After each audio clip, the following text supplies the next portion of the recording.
오늘 하나님 말씀 계속해서 사도행전의 말씀, 사도행전 13장, 오늘은 13절부터 16절까지의 말씀을 가지고 함께 하나님 말씀을 묵상합니다. 제가 읽습니다. 사도행전 13장 13절. 바울과 및 동행하는 사람들이 바보에서 배 타고 밤빌레아에 있는 버가에 이르니 요한은 저희에게서 떠나 예루살렘으로 돌아가고 저희는 버가로부터 지나 비시디아 안디옥에 이르러 안식일에 회당에 들어가 앉으니라. 율법과 선지자의 글을 읽은 후에 회당장들이 사람을 보내어 물어가로되 형제들아 만일 백성을 권할 말이 있거든 말하라 하니 바울이 일어나 손짓하여 말하되 이스라엘 하나님과 및 하나님을 경외하는 사람들아 들으라. 아멘. 오늘 설교 제목은 바울의 첫 설교라는 제목입니다. 사도행전은 성령행전입니다. 성령행전, 사도행전이라고 나와 있지만 실상은 성령이 예루살렘의 마가의 다락방에 강림하면서 역사하면서 이제 그 성령의 사람들, 또 성령이 강림하면서 교회가 탄생한 거예요. 우리 교회. 교회의 시작은 성령의 강림으로 시작된 거예요. 그래서 그 교회의 역사, 또 성령의 사람들의 이야기가 성령행전, 곧 사도행전이라는 거예요. 하나님께서는 성령이 강림하면서 이 하나님의 복음이 예루살렘에만 있지 말고 온 유대와 사마리아와 더 나아가서 땅끝까지 전파해야 된다. 이렇게 하나님이 말씀하셨는데 예루살렘에 처음에 성령이 강림하여서 그들이 하나님의 공동체로 교회가 세워졌을 때 계속 그들은 예루살렘에 머물러 있었어요. 분명히 하나님의 말씀은 복음은 전 세계로 땅끝까지 가야 되는데 계속 예루살렘에 머물러 있으니까 성령께서 강제로 막 예루살렘을 흔드는 거예요. 어떻게? 핍박을 통하여서 이 성령의 사람들이 그래서 결국은 예루살렘을 떠나서 복음을 이 불을 가지고 있는 사람들이 퍼지게 되는 거예요. 그 가운데에 시리아, 지금 시리아지만 성경에는 수리아라고 나오는데 수리아 안디옥이라는 곳에 예수 믿는 사람들이 모여가지고 그곳에서 또 교회를 이루고 있었어요. 시리아 안디옥, 그 안디옥 교회에서는 사람들이 처음으로 저 사람들은 그리스도인이야 라는 이야기를 들을 정도로 예수님을 위해 살아가는 사람들이었어요. 이렇게 그들이 열심히 모여서 교회를 이루고 있는데 예루살렘 교회에다가 우리 힘으로는 안 됩니다. 좀 도와주세요 라고 하였을 때 예루살렘의 교회에서 바나바라라 하는 이제 하나님의 사람을 이제 보내준 거예요. 요즘 같으면 담임 목사를 이제 보내준 거예요. 그때 바나바가 가서 안디옥 교회를 섬기니까 더 많은 사람들이 모이기 시작했어요. 수많은 사람들이 모였을 때 바나바는 내 힘으로 안 되겠구나. 도움이 필요하다 싶어가지고 이제 시리아 안디옥에서 이제 다소라는 곳이 지도에 보면 좀 근처에 있거든요. 다소에 숨어 있는 조용히 있는 사울, 훗날 이제 바울이죠. 사울을 가서 이제 데려오는 거예요. 나와 같이 가서 안디옥 교회 같이 섬깁시다. 그래서 바울과 이 사울과 바울 똑같은 사람입니다. 바나바가 같이 열심으로 교회를 섬겼을 때 더 많은 사람들이 이제 부흥을 하고 교회가 굳건히 서가는 거예요. 그렇게 교회가 든든히 서갈 때 이 성령의 사람들 하나님께 또 열심히 기도했더니 그들이 기도하고 기도했더니 성령께서 또 안디옥에만 이 교회가 있으면 안 된다. 땅끝까지 또 전파해야 된다. 또 말씀하시는 거예요. 기도하면서 그들이 금식하면서 기도할 때 성령이 복음을 가지고 나가야 된다 했을 때 누구를 보내야 합니까? 할 때 성령께서는 기도하여 금식하여 바나바와 바울을 따로 세웠다고 그랬어요. 왜 따로 세웠어요? 길이길이 보존하게 세운 것이 아니라 너희들이 나가라. 대단한 거예요, 여러분. 1년밖에 안 됐는데 그렇게 1년밖에 안 된 그 교회에 성령께서 역사하시니까 이 복음을 가지고 나가야 된다 하니까 그 말을 듣고 하나님의 그 성령의 음성을 순종하여서 바울과 바나바가 복음을 들고 이제 선교여행을 떠나는 거예요. 가는 사람도 대단하지만 보내는 교회도 대단한 거예요. 생각해 보세요. 아니 바울과 바나바 교회 담임 목사 아니에요. 탑 리더고 또 설교자로서 바울. 이 두 사람이 쑥 빠지면 우리 교회 어떻게 한단 말입니까? 그렇게 그들은 불평하지 않았어요. 그들은 성령의 음성에 순종하여서 바울과 바나바를 선교사로 파견을 합니다. 여러분, 그래서 이 이방 전도, 이방 선교의 중심이 되는 교회는 예루살렘 교회가 아니라 안디옥 교회였어요. 시리아 안디옥. 이 교회가 이방 선교의 중심이 됐다는 거예요. 근데 사실 이 시리아 안디옥은 사실 예루살렘보다 훨씬 큰 도시예요. 지금 시리아 안디옥이라는 곳이 지금은 이제 터키 안타키아라는 도시예요. 이 지도상으로 보면, 지역상으로 보면 분명히 지금도 시리아야. 시리아 국경에 갈 것 같은데 그 나라는 터키에 소속이 돼 있어요. 재밌는 것은 거기에 주민들이 투표를 해가지고 터키에 이제 영토가 됐다는 동네예요. 시리아. 이 시리아 안디옥은 당시 로마의 3대 도시였는데 로마, 알렉산드리아, 시리아 안디옥 굉장히 큰 도시였어요. 그곳에서 있던 그 안디옥 교회가 이방 선교의 중심 교회가 되어서 드디어 바울과 바나바를 파송해서 사도행전 13장, 14장에 보면 이제 그들이 제 1차 전도 여행을 떠나는 모습이 나옵니다. 제일 먼저 간 곳이 어디냐면은 구브로라는 섬이었어요. 구브로. 지금 현재 이제 키프로스라는 곳인데 구브로라는 곳에서 이제 여기 수리아 안디옥에서 이제 배를 타고 갑니다. 구브로에서 무슨 일이 있었느냐? 지난주에 살펴본 것처럼 그곳의 총독이 서기오 바울이라는 사람이었어요. 이름이 바울. 서기오 바울이라는 사람이었는데 그곳에서 바울과 바나바 바울이 가서 복음을 전하는데 박수 엘루마라는 남자 무당 바예수라는 이름을 가지고 있는 이 엘루마라가 복음을 반대하는 거예요. 그때 사도 바울이 그를 꾸짖잖아요. 꾸짖으니까 복음을 방해했던 그 엘루마가 눈이 멀어버렸어요. 앞이 안 보이는 거예요. 그런 놀라운 기적을 경험하고 이 서기오 바울이라는 사람이 그것을 보고 예수님을 믿게 되었다. 서기오 바울이 그것을 보고 예수님을 영접했다라는 것이 기록되어 있는 거예요. 놀라운 사실은 바로 이 구브로에서 이 서기오 바울이 예수님을 믿었던 그 사건으로 인해 가지고 성경에 바울이 사울이잖아요. 계속 사도행전 13장에 보면 사울 이렇게 나왔는데 사울이 이 사건을 인하여서 구브로 섬으로부터 이름이 바뀌어요. 사울이 아니라 바울로 바뀌는 거예요. 아시는 것처럼 사울이라는 이름은 유대식 이름, 자기 원래 전통 유대식 이름이고 바울은 로마 시민권을 가지고 있는 사람입니다. 로마 시민권을 가지고 있는 사람은 로마식 이름을 또 가지고 있었어요. 로마식 이름이 바울이었어요. 근데 바울 이름을 안 썼거든요. 가지고 있었지만 우리나라도 여러분 옛날에 일제시대 때 창씨개명하라 그랬을 때 일본 이름 잘 안 썼잖아요. 왜냐하면 우리는 한국 사람이기 때문에. 바울도 그걸 안 썼는데 이 서기오 바울이 예수님을 믿는 모습을 보고 그리고 자신이 이제 이방에 나가서 복음을 전파함에 있어서 사울이라는 이름보다도 이렇게 영혼 구원을 위해서는 바울 이름이 더 하나님께 쓰임 받겠다 해가지고 그가 이제 사도행전 13장서부터 구브로 섬 사건 이후부터 이름이 바울로 바뀌어버리는 거예요. 사도행전 13장 9절에 보면 이 장면이 바로 바울이라고 하는 사울이 자막 보면 이제 바울이라고 하는 사울, 여기서부터 이제 바울 이름 사울 다 나오잖아요. 바울이라고 하는 사울이 성령이 충만하여, 자막 보여주세요. 사도행전 13장 9절에 바울이라고 하는 사울이 성령이 충만하여, 두 이름이 함께 나오죠. 13장 12절에 보니까 이에 총독이 서기오 바울입니다. 서기오 바울이 그렇게 된 것을 보고 믿으며 주의 가르침에 놀랍게 여기니라. 그가 믿는 것을 보고 나서 이제부터는 사울이라는 이름이 안 나옵니다. 13장 13절부터는 바울과 및 동행하는 사람이, 이 이후부터는요, 이 바울은 절대로 다시는 사울이라는 이름을 안 써요. 나 이제 바울이야. 하나님께 부름받은 바울, 나 이런 이름을 쓰고 있어요.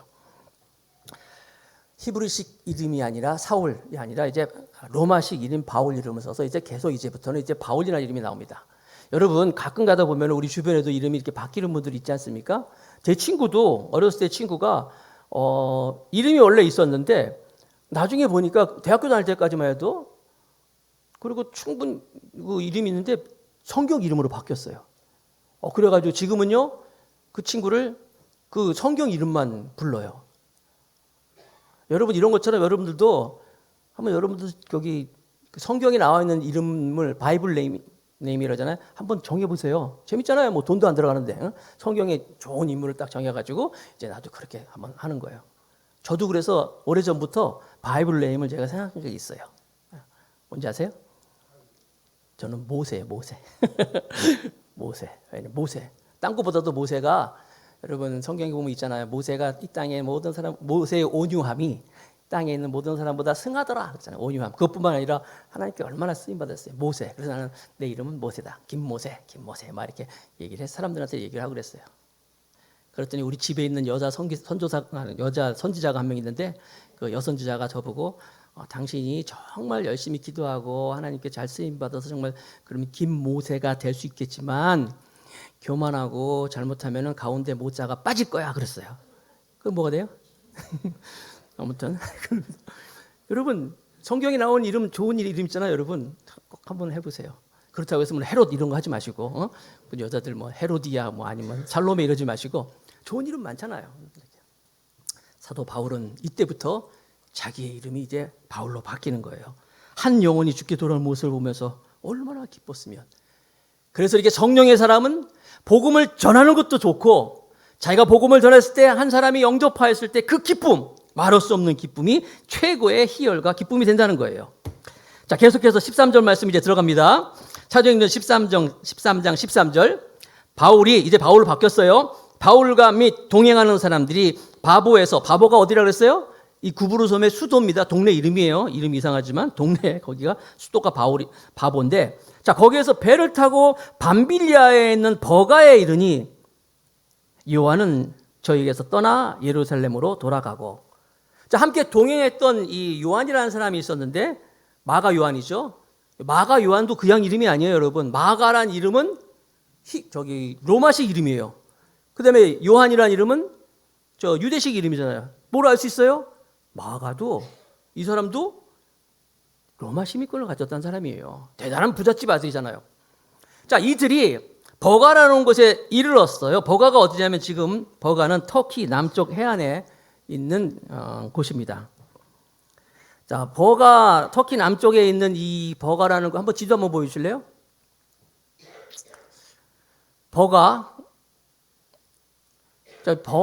지금 터키 남쪽에 있는데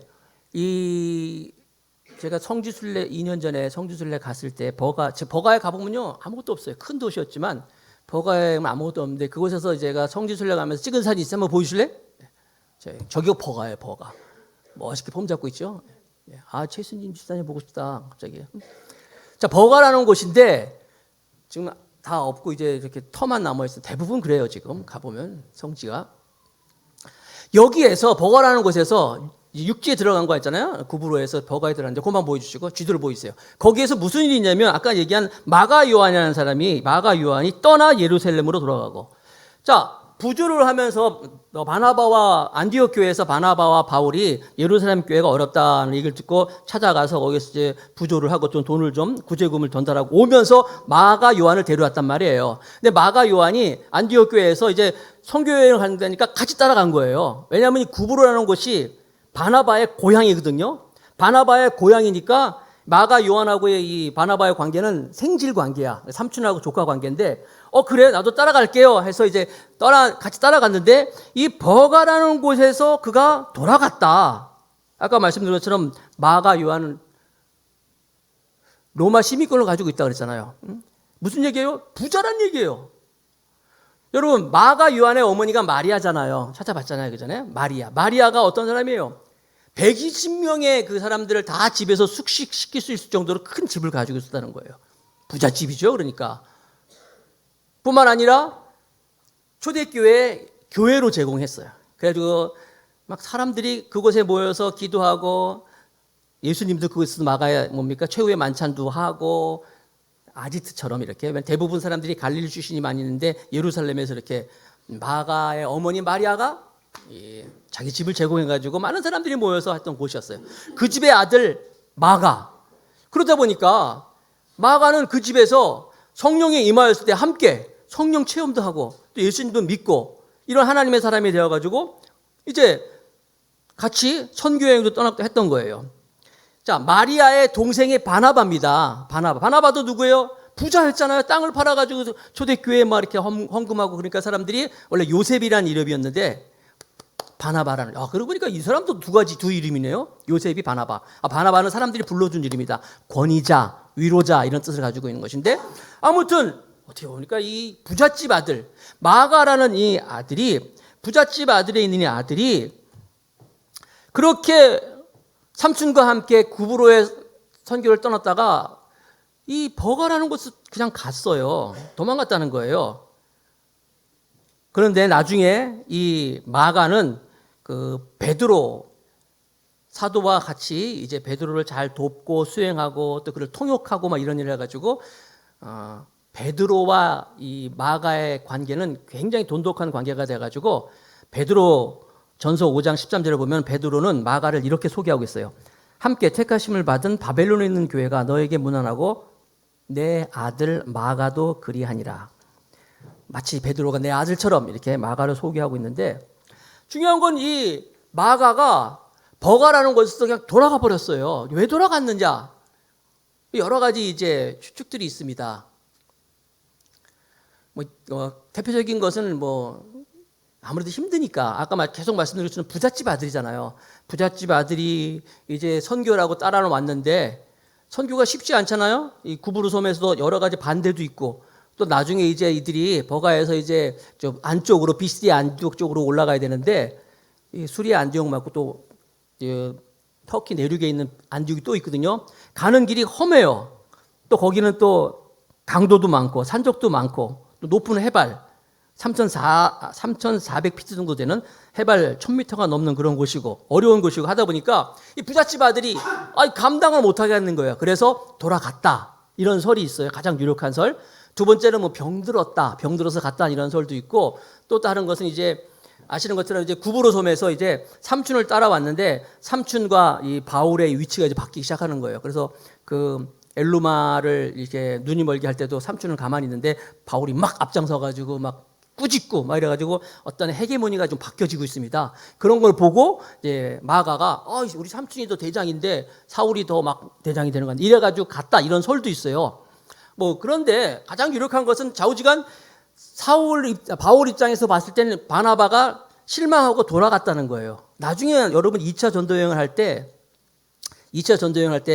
바나바와 바울이 출발할 때 마가가 또 들어오려고 그래요. 그랬을 때 바울이 막 안 된다 그러잖아요. 왜 안 된다 그랬겠어요? 1차 전도 여행 때 어쩔 수 없이 돌아간 거라면 그래 이번에 다시 한번 해보자 이랬을 것인데 바울은 엄히 꾸짖습니다. 안 돼. 넌 절대로 안 들어와. 들어올 수가 없어. 못 들어와 그러는 거예요. 그러니까 바나바가 그러지 말고 좀 같이 좀 갑시다. 젊은 사람이 그럴 수 있으니까 너도 빠져. 이래가지고 바나바와 바울이 심히 다투잖아요. 그래서 패가 갈리는 거예요. 바울은 신라와 함께 이제 이 수리아 저기 내륙 쪽으로 가게 되고 이 바나바는 마가와 함께 구브로 섬으로 갔다 이렇게 나눠지는 것을 볼 수가 있어요. 중요한 것은 뭐냐면 마가 입장에서 보면 마가는 어떤 사람이에요?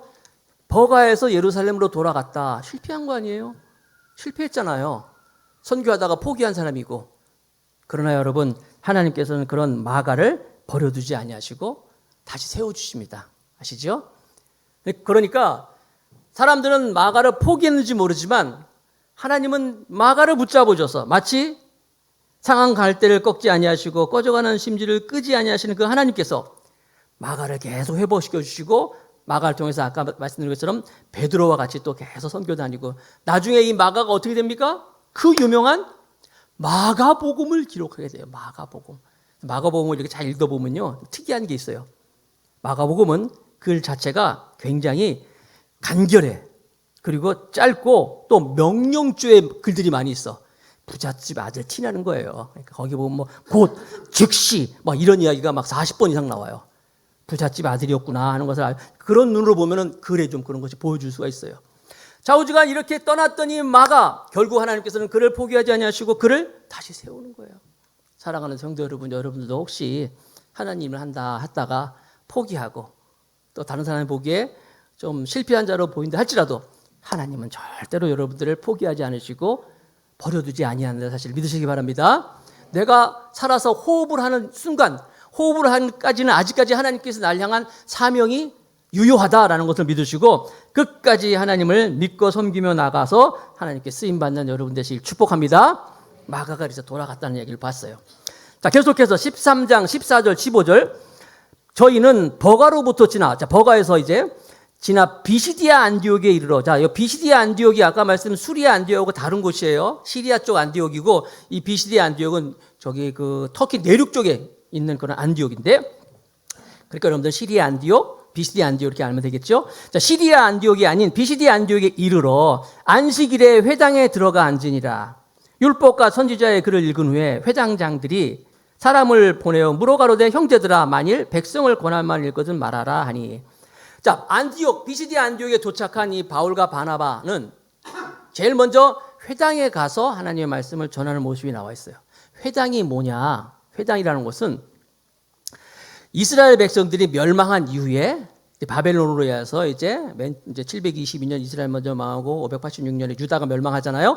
나라가 완전히 다 망했어요. 바벨론으로 다 포로로 잡혀갔어요. 이스라엘 사람들이, 유대인들이 예배를 드리고 싶은데 예배 드릴 장소가 없잖아요. 그러니까 자기들이 모여서 회당을 만들었어요. 바벨론에서 회당을 만들어 놓고 대신 거기서 모여서 하나님께 열심히 예배 드리고 섬겼어요. 그리고 그들이 이제 다시 돌아옵니다. 해방이 돼서 이스라엘로 돌아오는데, 돌아올 때 무엇을 가지고 오느냐? 회당이라는 이 제도를 가져가 버렸어요. 그냥. 그래가지고 신약시대에 보면은 곳곳에 회당이 막 있습니다. 예수님도 회당에 가서 말씀을 전하게 나오잖아요. 그게 그 사람들이 옛날에 이스라엘을 떠나서 만들었던 그 회당 제도를 가지고 들어와서 곳곳에 회당을 만들어가지고 섬겼다는 것을 알 수 있는 거예요. 그런데 이것을 어떻게? 바로 말씀드렸던 이 흩어진 유대인들이 흩어지면서 전 세계에 나가면서 역시 자기 있는 곳에 회당을 세웠다는 거예요. 비시디아 안디옥이라는 곳에 회당이 있었다라는 무슨 얘기냐면, 유대인들은 남자들 10명만 모이면 회당 하나를 만들 수 있어요. 설립 조건이 되는 거예요. 무슨 말이죠? 다시 말씀드립니다. 유대인들은 성인 남자 10명이 모이면 회당을 설립할 수 있는 조건이 되는 거예요. 그러나 여러분 나중에 보면 빌립보라는 곳에 가서 봤을 때 2차 전도여행입니까? 그때 바울이 전도하러 갔을 때는 그 빌립보에는 회당이 없었어요. 예배드릴 곳이 없었어요. 그래서 이제 강가에서 예배드리다가 자주장사 루디아를 만나잖아요. 회당이 없었어? 그럼 무슨 얘기예요? 유대인이 없었어? 이렇게 알 수 있는 거예요. 그러나 이 비시디아 안디옥에는 지금 회당이 있었어요. 회당 안에서 바울이 예배를 드리면서 그들이 하나님 말씀을 이제 보면서 이제 여기 보니까 회당장들이 형제들아 만일 백성을 권할 말이 있거든 말하라 얘기를 시키는 거예요. 대단하죠. 찬스가 온 거예요. 바울과 바나바가 드디어 거기에 있는 모인 사람들 향하여서 설교를 하기 시작하는 거예요. 이것이 바로 바울의 첫 번째 설교라는 거예요. 자, 바울의 설교. 그래서 사도행전 13장 16절에 보니까 바울이 일어나 손짓하여 말하되 이스라엘 사람들과 및 하나님을 경외하는 사람들아 들으라. 이스라엘 사람들 유대인입니다. 하나님을 경외하는 사람들, 그곳에 모여있는 헬라인들, 헬라인이지만 유대교를 믿는 사람들, 자, 유대인과 헬라인들 다 그들 앞에서 이제 바울이 설교를 하기 시작하는 거예요. 오늘 설교 제목이 있는 것처럼 바울의 첫 설교. 내용은 어떤 것이냐면, 바울은 크게 두 가지를 이제 설교가 나눠줄 수 있어요. 처음에 서론적으로 13장 17절부터 22절까지의 말씀에 보면은 이런 내용이었어요. 바울의 설교의 첫 번째 내용은 뭐냐면, 역사의 중심은 하나님이시다. 이것을 말하고 있어요. 그래서 17절에 보면은 하나님께서 이스라엘 백성들을 모세를 통하여서 출애굽을 시켜서 하나님의 나라를 다시 한번 세워주시고, 18절에는 그렇게 광야를 통과하면서 그들이 불평불만을 하였지만 하나님께서는 40년 동안 참으시고 그들을 가나안 땅으로 들어가게 하셨다. 19절에 보면 그래서 가나안 땅에서 많은 대적들을 다 물리치시면서 이스라엘 백성의 군사력이 아니라 그 사람들이 뛰어난 것이 아니라 하나님의 은혜로 그들이 가나안 땅에 정착하게 되었다라고 말씀하고 있고, 20절에는 이제 그들을 다스리기 위해서 이제 하나님께서 사사라는 인물들을 세워서 사사를 통하여서 그들을 다스리게 하였다, 인도하였다. 그리고 21절에는 그래도 그들이 왕을 달라고 하였을 때 사울 왕입니다. 이 사람은 구약에 나오는 왕, 사울 왕을 하나님께서 세워주시고, 그가 22절에 보면 사울 왕이 타락하였을 때 다윗 왕을 세우셨다. 무슨 얘기예요? 쭉 다 얘기하는 것이 모든 이 역사가 유대인들 아닙니까? 이들 앞에서 모든 역사의 주관자는 하나님이시다. 하나님 중심의 세계관을 선포하고 있는 거예요. 여러분, 우리도 모든 세계의 중심, 역사의 주인은 하나님이심을 믿으십니까? 이게 우리의 세계관이거든요. 우리 믿는 그리스도인들은 하나님 중심이잖아요. 하나님이 천지를 창조하시고 다스리시고 우리의 왕이 되시고, 이게 세계관이잖아요. 중요한 거예요. 그 사람의 세계관이 무엇이냐? 이게 기독교적인 하나님 믿는 이제 세계관인데, 불교 믿는 사람들은 세계관이 뭘까요? 불교적인 세계관이에요. 뭐 윤회 사상이라든지 그런 거, 그렇죠? 이슬람의 세계관은 뭐예요? 바로 그 모슬렘, 알라, 그렇죠? 마호멧 중심으로, 마호메트 그렇게 나가는 거예요. 세계관은 여러분 굉장히 중요해요. 그 사람이 어떤 세계관을 가지고 있느냐. 인도라는 나라 있죠. 인도. 그 중앙아시아입니까? 인도라는 나라는요. 아직도 카스트 제도가 나라에서는 이제 제재를 하지만 아직도 남아있대요. 아시죠? 네 개의 그 계층이 있잖아요. 맨 위층에 그 브라만, 그래도 사제, 뭐 크사트리아, 바리아, 수드라 이렇게 있어가지고 인도는 힌두교를 믿는데 힌두교적인 사고를 가지고 있기 때문에 그런 세계관을 가지고 있기 때문에 운명론적이에요. 그러니까 이 하층으로 태어난 사람들은 그냥 나는 이렇게 태어났어. 그래서 이렇게 살다가 이렇게 죽는 거야. 그게 세계관이에요. 그래서 노력을 안 해요. 그리고 누구한테 구제를 사람들 도와주고 해도 감사할 줄 모르고 그 사람들은 원래 저렇게 태어나서 저렇게 부자인 것이고 나는 원래 이렇게 태어났기 때문에 이런 거야 하면서 그냥 운명론적으로 받아들이는 거예요. 그래서 그들의 세계관, 그 세계관이 정말 엄청난 영향을 미치는 거예요.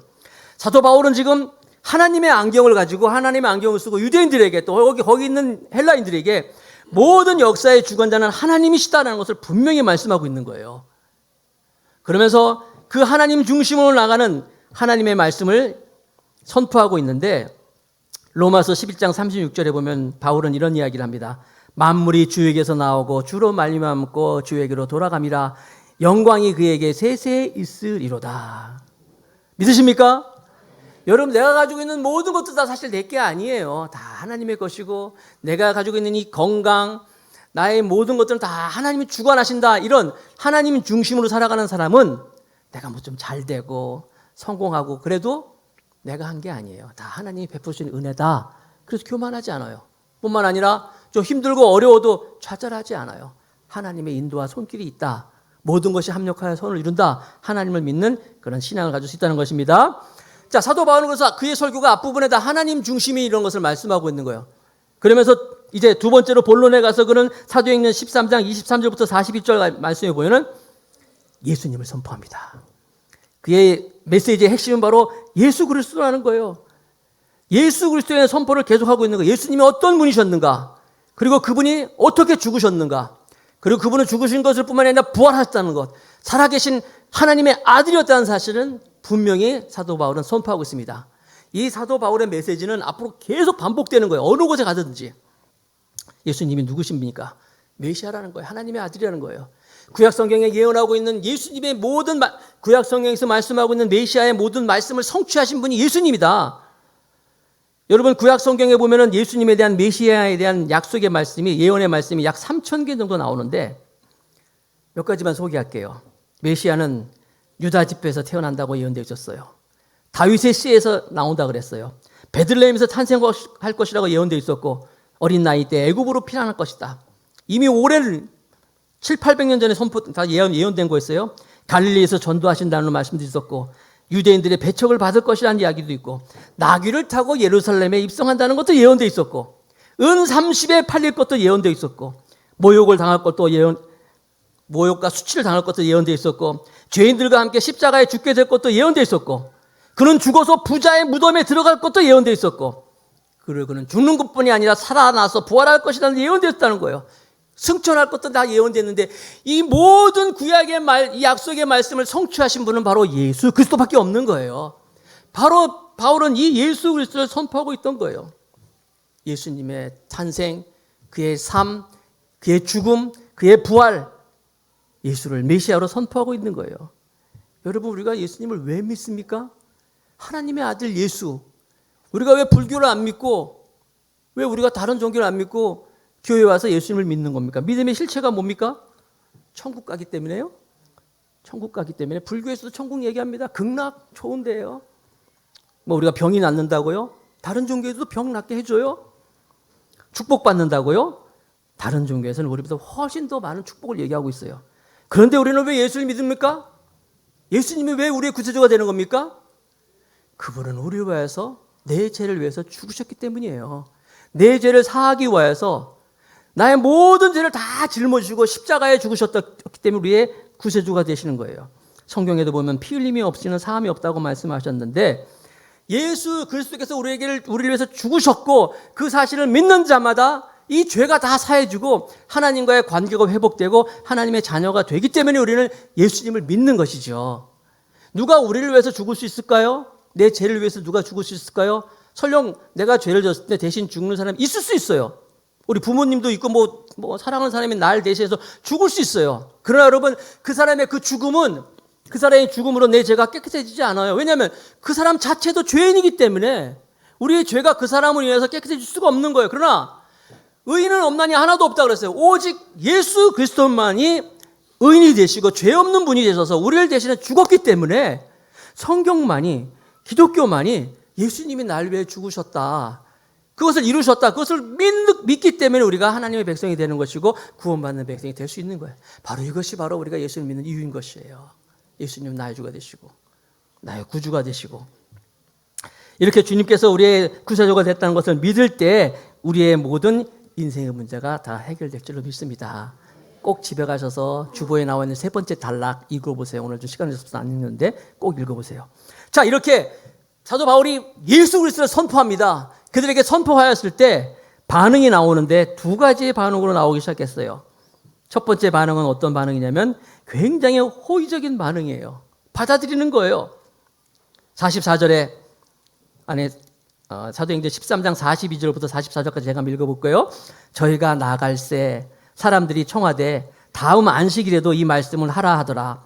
폐회한 후에 유대인과 유대교에 입교한 경고한 사람들이, 헬라인들, 그렇죠? 유대인과 유대교에 입교한 경고한 사람들, 헬라인들, 사람들이 많이 바울과 바나바를 쫓으니 두 사도가 더불어 말하고 항상 하나님의 은혜 가운데 있으라 권하니라. 그 다음 안식일에는 온 성이 거의 다 하나님의 말씀을 듣고자 하여 모이니. 자, 그래서 이 비시디아 안디옥에서 이 바울과 바나바가 하나님의 말씀을 선포했을 때 굉장히 많은 사람들이 막 모여서 말씀을 듣고 또 호의적으로 또 다음에 또 해주십시오 하면서 이런 모였다는 거예요. 그때 여기 44절에 있잖아요. 그 다음 안식일에는 온 성이 거의 다 하나님의 말씀을 듣고자 하여 모이니. 할렐루야.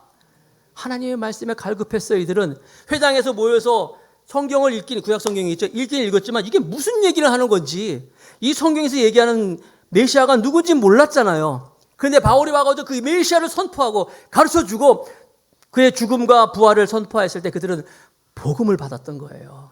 그 사람들은 말씀에 대해서 갈급해 있었습니다. 아모스 8장 11절 말씀에 보니까 양식이 없어 주림이 아니요 물이 없어 가람이 아니요 여호와의 말씀을 듣지 못한 기갈이라.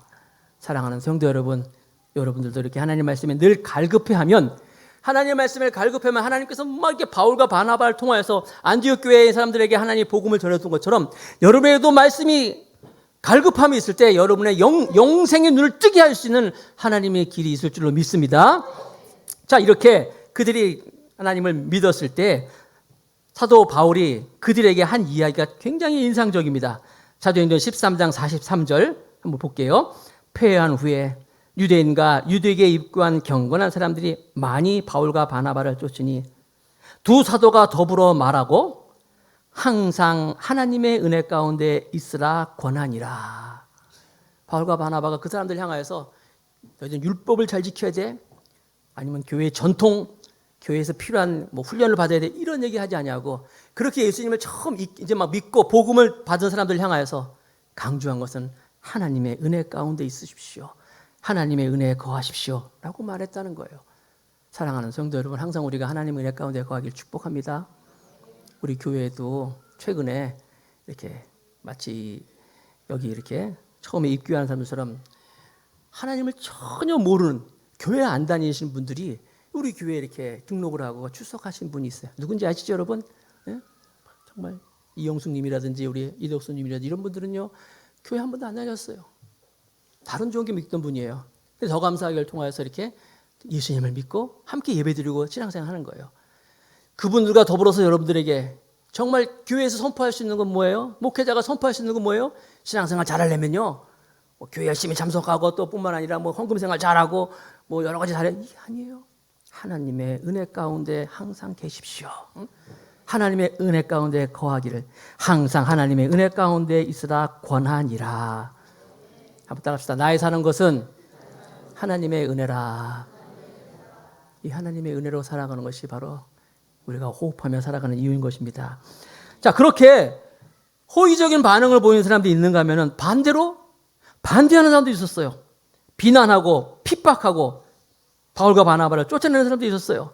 50절이죠. 사도행전 13장 50절 52절에 보니까 이에 유대인들이 경건한 귀부인들과 그 성내 유력자들을 선동하여 비시디아 안디옥에서 바울과 바나바를 핍박해 하여 그 지경에서 쫓아내니, 그래서 비시디아 안디옥에서 막 쫓아내는 거예요.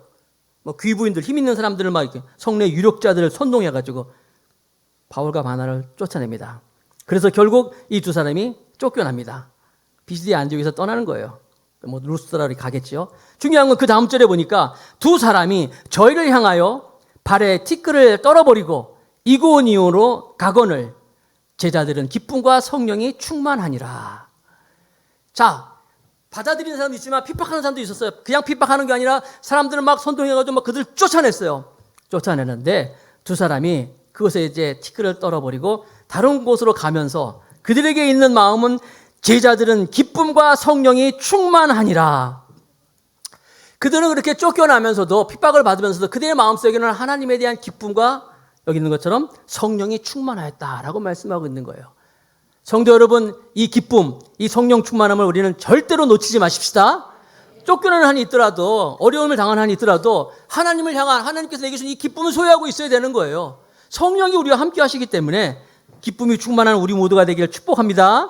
그래서 이들은 비시디아 안디옥을 떠납니다. 떠나면서 그들의 마음속에는 내가 비록 그들이 핍박하지만 한편으로 좀 섭섭하기도 있지만 그래도 그의 마음속에는 섭섭함이 아니라 기쁨과 성령으로 충만한 마음을 가지고 다음 곳으로 가는 모습을 보이고 있다는 거예요. 사랑하는 성도 여러분, 우리도 이 사도 바울과 이 바나바와 같은 복음에 대한 열정을 회복합시다. 그리고 우리를 위해서 하나님 나라가 확장될 때 그 기쁨을 가지고 또 설령 안 된다 할지라도 힘든다 할지라도 또 어려움을 당한다 할지라도 하나님이 내게 주시는 이 기쁨을 가지고 성령 충만함을 가지고 항상 주 안에서 승리하는 우리 모두가 다 되시길 주님의 이름으로 축복하겠습니다.